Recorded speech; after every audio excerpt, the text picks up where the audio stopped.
कामं करत राहता. कधी पाहिलं तर फेटे बांधायला जाता, कधी पाहिलं तर मूर्त्या करता, कधी पाहिलं तर कटिंग करता. काय काय हो पुरी, कॉलेजला चालली वाटते. पण आज काय झालं तुला, अशी कोण विचारू राहिली तू? हे तर मी हमेशाच करतो, आपला धंदाच आहे ना नेहमीचा, त्यात काय. हो विचारते म्हणजे माझ्या सर्व मैत्रिणीचे वडील कोणी मुंबईत आहे, कोणी पुण्यात आहे, कोणी चांगल्या शहरात कामाला आहे आणि त्याला चांगला चांगला पगार आहे. आणि तुम्ही हे असे कामं करता. माझ्या मैत्रिणीला मला सांगायला लाज वाटते का माझे बाबा कोणतं काम करते म्हणून. बरोबर आहे पुरी, तू ये इकडे एक मिनिट, ये माझ्याजवळ बस. ये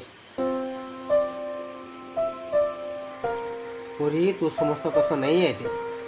प्रत्येकाचं जीवन आणि प्रत्येकाची जीवनशैली सारखी नसते आणि प्रत्येकाच्या जीवनातल्या वेगवेगळ्या आपल्या समस्या असते आणि प्रत्येकाची पूर्वीची परिस्थिती तशी नव्हती ना.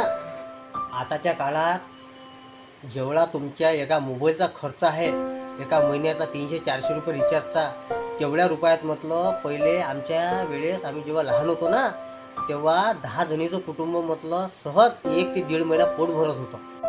आणि बेटा लक्षात ठेव, काम हे कोणतंच लहान किंवा मोठं नसते.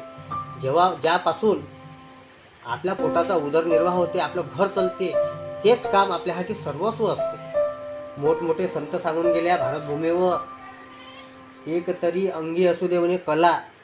कला, व्यवसाय, एखादा गुण हा माणसाच्या अंगी असलाच पाहिजे. गुण किंवा कला हे कोणत्याच व्यवसायापेक्षा किंवा मोठ्या धंद्यापेक्षा किंवा एखाद्या नोकरीपेक्षा कमी नाही आहे. ज्यानं आपलं पोट भरते, ज्यानं आपलं घर चालते, त्या गोष्टीचा आपल्याला स्वाभिमान असला पाहिजे.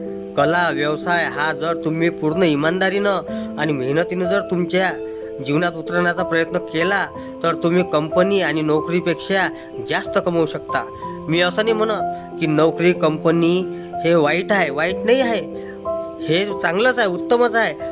पण कोणती कला हे त्यापेक्षा कधीच कमी असू शकत नाही, हे बेटा लक्षात ठेव. म्हणून सांगतो तुला का आपण जे काम करतो त्याचा नेहमी आपण आदर आणि सन्मानच केला पाहिजे. हो बाबा, माहीत चुकलं, मी दुसऱ्याच्या मतानं ऐकलं. चला, मी तुम्हाला कॉलेजला वेळ होऊन राहिला. लोक काय म्हणतील याकडे लक्ष दिल्यापेक्षा आपल्या मनाला कोणत्या कामापासून समाधान मिळते याकडे लक्ष दिलेलं कधीही चांगलं. आणि हो, आवडल्यास लाईक करा, फॉलो करा.